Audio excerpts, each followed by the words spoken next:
to go through immediately, but that's going to fall away temporarily. And so, let's see where they go from here. A feed sitting in the corner. Bowie will throw in a fault line and a flash point, at least a few seconds delayed from one another. Gravity well, aftershock, the kitchen sink, the whole 9 yards, everything thrown out towards mid, all to do 30 damage. And what in the world is Jared doing? Well, I thought he had the Nebula there. It goes down. Thought he had a bot. That wasn't good. So now Spain all alone. Push from a couple different directions, but he'll stand tall. With Snelly falling, he needed more than just the one, though.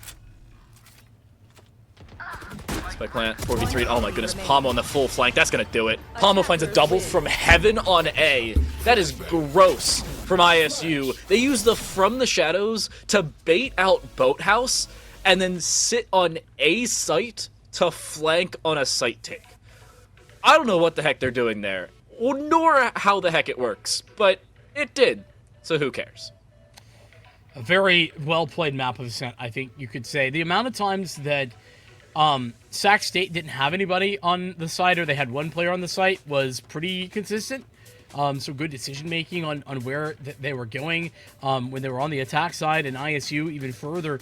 They just kind of had the clutch factor as well. Whenever it came down to the clutch performances, there was some good moments from Sac State, but as a whole, it felt like whenever I was looking at a clutch scenario and it was Redbirds down, I always felt like they had a very high probability of at least making it plausible, if at least it being close.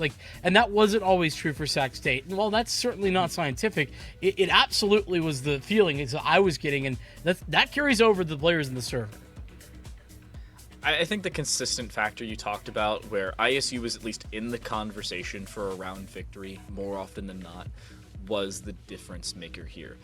That had to be the change that was required for Sacramento State. They just didn't have it. They didn't gain what they needed to in the earlier stages of most of these rounds, and the lost early round gunfights was the main bane of their existence. They were already down. Sure, they were coming back sometimes, but ISU at least giving themselves that early gained first kill, second kill, sometimes even third, that's what gave them enough more often than not.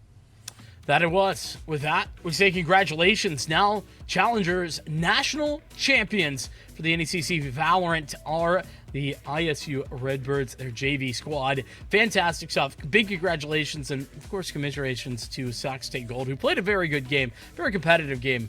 Just to be entirely clear, that Haven map going 16-14, that just kind of goes to show this could have been the other direction pretty significantly. If you go to a couple overtimes, that's always the case. With that said, it is just about time for us to say goodbye. It's been a pleasure, though. Myself, Vincent, alongside Time Delight. We're going to have two other fantastic casters in Marks and Orbital coming in for the next set of games. We have got one more best of 5 tonight, so stick around.